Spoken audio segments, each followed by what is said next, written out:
ओम शांति। 21 मई 2026 बाबा के महावाक्य।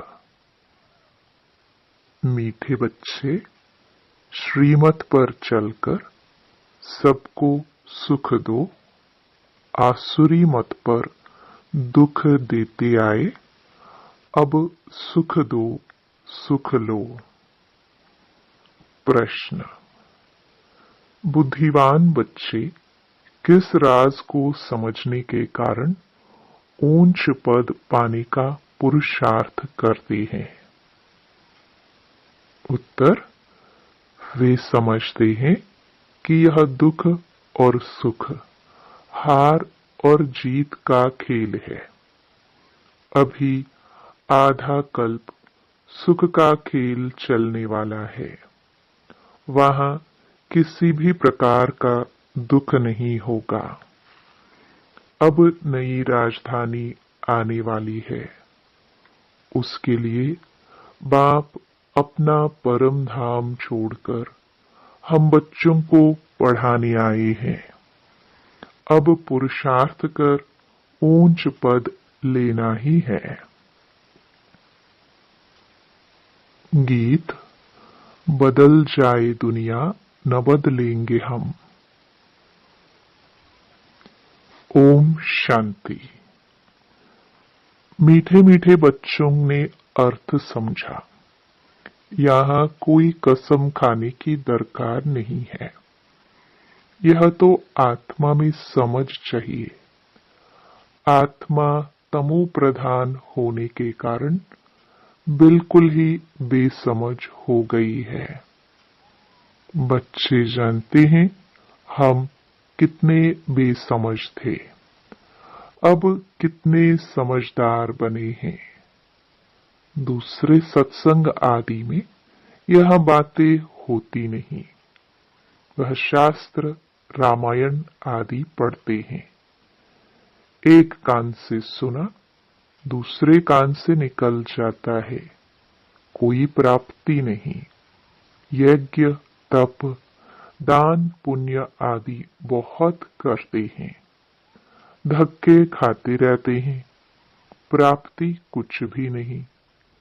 इस दुनिया में कोई को सुख है नहीं।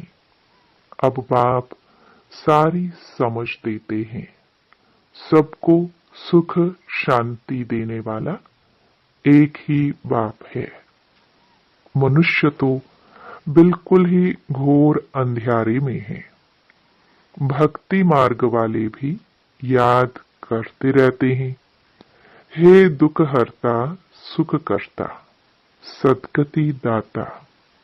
देखो दुनिया में क्या लगा पड़ा है। सबको दुख लगा ही रहता है।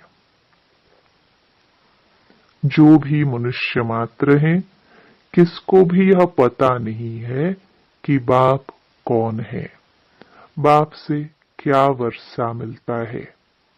बेहद के बाप को जानते ही नहीं। धक्के खाते रहते हैं शांति के लिए। अब यह किसने कहा कि मन की शांति चाहिए? आत्मा कहती है। यह भी मनुष्य नहीं जानते हैं। देह अभिमान है ना। साधु संत आदि सब दुखी हैं। सब शांति चाहते हैं। बीमारी आदि तो साधु संतों को भी होती है। एक्सीडेंट होते हैं। दुनिया में दुख के सिवाय और कुछ तो है नहीं। अभी तुम बुद्धिमान बने हो। बाप ने समझाया है, ड्रामा के अंदर नई दुनिया और पुरानी दुनिया, सुख और दुख का खेल बना हुआ है। बाप ने तुम्हारी बुद्धि का ताला खोला है और सब मनुष्य मात्र की बुद्धि को गोदरेज का ताला लगा हुआ है। बिल्कुल ही तमो प्रधान बुद्धि है। तुम बच्चे नंबरवार पुरुषार्थ अनुसार जानते हो। बरोबर बेहद का बाप मिला है।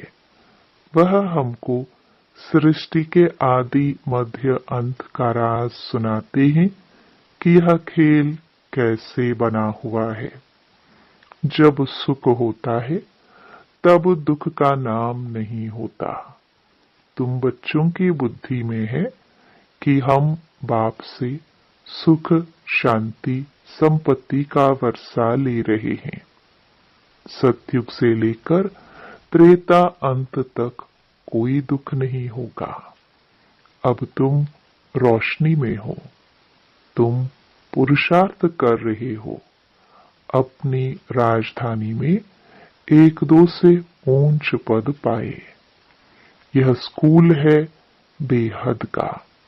बेहद का बाप पढ़ाते हैं। तुम जानते हो वह हमारा मोस्ट बिलवड बाप है, जिसकी अपरम अपार महिमा है। वह ऊंच ते ऊंच बाप श्रीमत देते हैं। बाकी सब मनुष्य मात्र आसुरी मत पर एक दो को दुख ही देते हैं। तुम्हें श्रीमत पर सबको सुख देना है। इस ड्रामा में हम एक्टर्स हैं।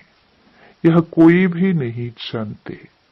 तुम बच्चे अब समझते हो इस ड्रामा में भारतवासियों का ही ऑलराउंड पार्ट है। आगे तो तुम कुछ भी नहीं जानते थे। अब तो मूल वतन से लेकर सूक्ष्म वतन, स्थूल वतन सबको तुम जान गए हो। तुमको सच्चा ज्ञान है। परमपिता परमात्मा हमको इन द्वारा पढ़ा रहे हैं। बाबा हमको त्रिलोक का सारा ज्ञान दे रहे हैं। यह है ही कांटों का जंगल। बच्चे जानते हैं अभी हम कांटों से फूल अर्थात मनुष्य से देवता बनते हैं। यहाँ तो छोटे बड़े सब दुख देते हैं। गर्भ में माता को बच्चे दुख देते हैं। यह बहुत ही छी पुरानी दुनिया है। इस सृष्टि चक्र को कोई भी नहीं जानते हैं। हम कहाँ से आए, कितने जन्म लिए, फिर कहाँ जाना है, कुछ भी नहीं जानते। बेहद का बाप अर्थात सब सीताओं का एक राम वह निराकार है। तुम सभी सीताएं हो। बाप है ब्राइड ग्रूम। एक साजन की सब सजनियां भक्तियां हैं।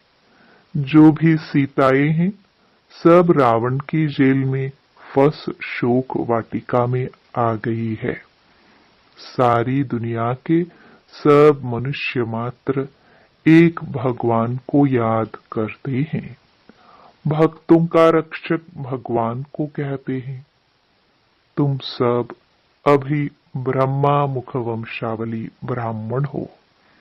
ब्राह्मण जानते हैं हमको शिव बाबा पढ़ा रहे हैं। बाबा से वर्षा जरूर मिलता है। शिव बाबा है स्वर्ग का रचयिता। स्वर्ग कहो अथवा दैवी राजधानी कहो, यह स्वर्ग की राजधानी है ना। लक्ष्मी नारायण स्वर्ग के मालिक है। यह भी अभी तुम समझते हो। यहाँ जब सत्युग था तो लक्ष्मी नारायण का राज्य था। अभी है कलयुग।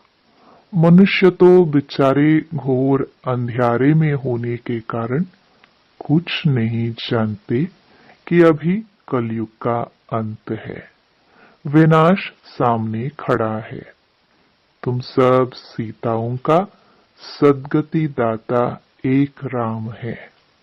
सीताएं सब दुर्गति में हैं, परंतु यह कोई समझते थोड़े हैं कि हम दुर्गति में हैं। अपने साहूकारी का ही नशा है। हमको इतने मकान हैं, इतना धन है, इतने महल है, किसको पता नहीं कि दुख की दुनिया अब बदलनी है। मौत सामने खड़ा है, सब मिट्टी में मिल जाना है। यह जो कुछ पुरानी दुनिया में देखते हो विनाश हो जाएगा। विनाश के लिए पूरी तैयारियां हो रही हैं। यह वही महाभारत लड़ाई है, वही गीता का भगवान है, परंतु बाप की बायोग्राफी में बच्चे का नाम डाल दिया है। अब शिव बाबा तुमको राजयोग सिखा रहे हैं। बड़े ते बड़ी भूल ही यह है जो भगवान का नाम गुम कर दिया है। तुम बच्चे जानते हो, हमको कोई मनुष्य साधु संत आदि नहीं पढ़ाते हैं। शिव बाबा हमको पढ़ाते हैं। वह बाप भी है, टीचर भी है, सतगुरु भी है, सब कुछ है। यह तो नहीं भूलना चाहिए ना। बाप कहते हैं हमारे सब बच्चे हैं, परंतु सभी को थोड़े पढ़ाएंगे। बाप कहते हैं हम भारतवासियों को फिर से राजयोग सिखाने आए हैं। भारतवासी स्वर्गवासी थे, हीरे मिसल थे, अब कौड़ी मिसल बन पड़े हैं। घर में कितनी अशांति है। कहते हैं बाबा हमको क्रोध आता है, बच्चों को मारना पड़ता है, डर लगता है। हमने 5 विकार शिव बाबा को दान दे दिया है, फिर हम यह क्यों करते हैं? बाप समझाते हैं इस समय सभी पर 5 विकारों का ग्रहण लगा हुआ है। देह अभिमान का भूत आने से फिर सब भूत लग जाते हैं। अब बाप कहते हैं देही अभिमानी बनो। अभी तुमको समझ मिली है। सतयुग में भी हम आत्म अभिमानी थे। समझते हैं आत्मा का यह शरीर अब पुराना हुआ है, आयु पूरी हुई है, इसलिए यह शरीर छोड़ अब नया लेना है। सर्प का मिसाल, सर्प का एक खाल पुरानी होती है तो फिर दूसरी नई ले लेते हैं। यह दृष्टांत है सतयुग के लिए। वहां तुम ऐसे शरीर छोड़ते हो, दुख की कोई बात नहीं रहती। यहाँ कितना दुख होता है, रोना पीटना आदि रहता है। अब तुम बच्चे जानते हो यह पुरानी खाल है, यहाँ कोई नई खाल नहीं मिलनी है। यह अंतिम पुरानी जूती है। अभी तुम उनसे तंग हो गए हो। वहां तो खुशी से एक शरीर छोड़ दूसरा लेते हैं। इन बातों को भी तुम समझते हो। यहाँ कितने नए आते हैं, समझते थोड़ी हैं। 2-4 रोज यहाँ से समझ कर जाते हैं, फिर भूल जाते हैं। हाँ, अच्छी रीति सुना, खुशी हुई तो प्रजा में आ जाएंगे। प्रजा भी तो ढेर बननी है ना। यह है ईश्वर का दर अथवा घर। तुम ईश्वर के घर में बैठे हो। परम पिता अपना परम धाम छोड़ यहाँ साधारण तन में आकर बैठा है। वहां तो बाप के पास आत्माएं रहती हैं। यहाँ संगम पर बाबा खुद आया है पतितों को पावन बनाने। उनको शिव निराकार ही कहते हैं। निराकार बाबा को आत्माएं ओ गॉड फादर कह पुकारती है। मनुष्य बिगर समझ के कह देते हैं ओ गॉड फादर। इन लक्ष्मी नारायण को भी यूरोपियन लोग भगवती भगवान कहते हैं। इन्हों को ऐसा किसने बनाया? इन देवताओं को कहते हैं आप सर्वगुण संपन्न, 16 कला संपूर्ण हो। फिर खुद को क्या कहते हैं? यह नहीं जानते कि यह भी मनुष्य हैं। भारत में ही राज्य करके गए हैं। उनके आगे जाकर महिमा गाते हैं। अपने को नीच पापी कहते रहते हैं। श्री कृष्ण के मंदिर में भी जाकर महिमा करेंगे। शिव की यह महिमा नहीं करेंगे। उनकी महिमा अलग है।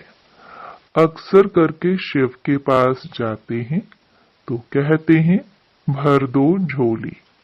फिर कह देते हैं वह भांग पीने वाला है, धतूरा खाने वाला है। अरे वहां भांग धतूरा कहां से आई? कुछ भी समझ नहीं।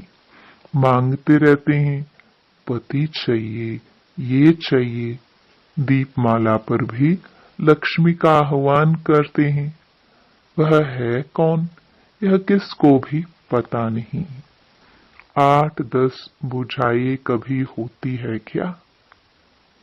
यह चतुर्भुज रूप दिखाते हैं क्योंकि प्रवृत्ति मार्ग है। उनका नाम विष्णु रख दिया है। लक्ष्मी नारायण तो सतयुग में रहते हैं। मनुष्य को यह पता नहीं कि विष्णु के 2 रूप लक्ष्मी नारायण द्वारा पालना होती है। चित्रों में लक्ष्मी को 4 भुजाएं दे देते हैं। 4 भुजा वाले को बच्चा होगा तो उनको भी 4 भुजा होनी चाहिए। कुछ भी समझते नहीं है। तुम अभी समझते हो। बाबा जब तक नहीं आए थे तो हम भी कुछ नहीं जानते थे। अभी सारे विश्व के आदि मध्य अंत को जान गए हो। बाप आकर पतित दुनिया को पावन बनाते हैं। बुलाते भी हैं, हे पतित पावन आओ। अब परमात्मा कैसे आए? कैसे आकर पतितों को पावन बनाए? बाप कहते हैं 5000 वर्ष पहले हमने दैवी स्वराज्य बनाया था। फिर तुमने 84 जन्म कैसे लिए? यह समझ आगे तुम्हारी बुद्धि में बिल्कुल नहीं थी। इस ब्रह्मा को भी पता नहीं था। राधे कृष्ण लक्ष्मी नारायण की पूजा करते रहते, परंतु यह भी पता नहीं कि राधे कृष्ण ही स्वयंवर के बाद लक्ष्मी नारायण बने हैं। इसलिए प्रिंसेस राधे प्रिंस श्री कृष्ण कहा जाता है। स्वयंवर के बाद महाराजा महारानी बनते हैं। यह जो खुद बन रहे हैं उनको भी पता नहीं था। भल कोई को दीदार भी होता है, परंतु कुछ भी समझते नहीं। फिर भी भक्तों की भावना अल्पकाल के लिए पूरी करने मैं साक्षात्कार कराता हूँ। यहाँ तो ध्यान दीदार की बात ही नहीं। बाप तो समझाते हैं साक्षात्कार में माया प्रवेश कर लेगी तो तुम पद भ्रष्ट हो पड़ेंगे। बहुत आकर कहते हैं हमको शिव बाबा का साक्षात्कार हो। अरे तुमको समझाया जाता है फायरफ्लाई कितना छोटा होता है, आंखों से देखा जाता है। आत्मा तो उससे भी छोटी बिंदी है। जैसे आत्मा है वैसे ही परमात्मा का रूप है। साक्षात्कार भी होगा तो उसी छोटी बिंदी का होगा। यह तो छोटी सी बिंदी है जो भ्रकुटी के बीच में रहती है। आत्मा का साक्षात्कार हो तो भी समझेंगे कुछ नहीं। तुम बच्चे जानते हो, अभी हम शिव बाबा की संतान हैं। सब ब्रह्मा कुमार कुमारियां शिव बाबा से वर्षा ले रहे हैं। हमारी एम ऑब्जेक्ट ही यह है। स्टूडेंट है ना, तुम कहते हो बाप से सहज राजयोग सीखने आए हैं। यह एम ऑब्जेक्ट है। हम बच्चों को भूलना नहीं चाहिए। भक्ति मार्ग में भक्त लोग देवताओं के चित्र साथ में रखते हैं। फिर तुमको यह त्रिमूर्ति का चित्र पॉकेट में रखना चाहिए। इस शिव बाबा द्वारा हम यह लक्ष्मी नारायण बन रहे हैं। अच्छा, मीठे मीठे सिखिलदे बच्चों प्रति माता पिता बाप दादा का याद प्यार और गुड मॉर्निंग। रूहानी बाप की रूहानी बच्चों को नमस्ते। धारणा के लिए मुख्य सार। पहला, शिव बाबा को विकारों का दान देकर फिर कभी वापस नहीं लेना है। देह अभिमान के भूत से बचना है। इस भूत से सब भूत आ जाते हैं। इसलिए आत्म अभिमानी बनने का अभ्यास करना है। दूसरा, ध्यान दीदार की आश नहीं रखनी है। एम ऑब्जेक्ट को सामने रख पुरुषार्थ करना है। श्रीमत पर सबको सुख देना है। वरदान, करावन हार की स्मृति से स्वयं में सदा निर्माण का कार्य करने वाले कर्मयोगी भव। कोई भी कर्म कर्मयोगी की स्टेज में परिवर्तन करो। सिर्फ कर्म करने वाले नहीं, लेकिन कर्मयोगी है। कर्म अर्थात व्यवहार और योग अर्थात परमार्थ, दोनों का बैलेंस हो। शरीर निर्वाह के पीछे आत्मा का निर्वाह भूलना चाहिए। जो भी कर्म करो वह ईश्वरीय सेवार्थ हो।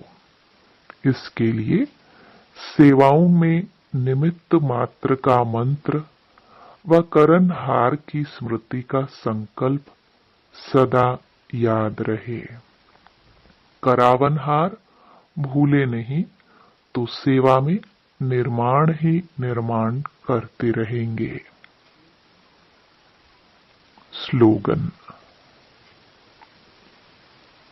सेवा व संबंध संपर्क में विघ्न पड़ने का कारण है पुराने संस्कार। उन संस्कारों से वैराग्य हो। ये अव्यक्त इशारे सदा अचल अडोल एकरस स्थिति का अनुभव करो। सभी से श्रेष्ठ तख्त बाप दादा के दिल तख्त नशीन बनना है। लेकिन इस तख्त पर बैठने के लिए पहले अचल अडोल एकरस स्थिति का तख्त चाहिए। एकरस स्थिति के तख्त पर सब स्थित रह सकेंगे जब अकाल तख्त नशीन बनने का अभ्यास होगा। जैसे वह तपस्वी सदैव आसन पर बैठते हैं, ऐसे आप अपनी एकरस आत्मा की स्थिति के आसन पर विराजमान रहो। इस आसन को नहीं छोड़ो, तब सिंहासन मिलेगा। ओम शांति।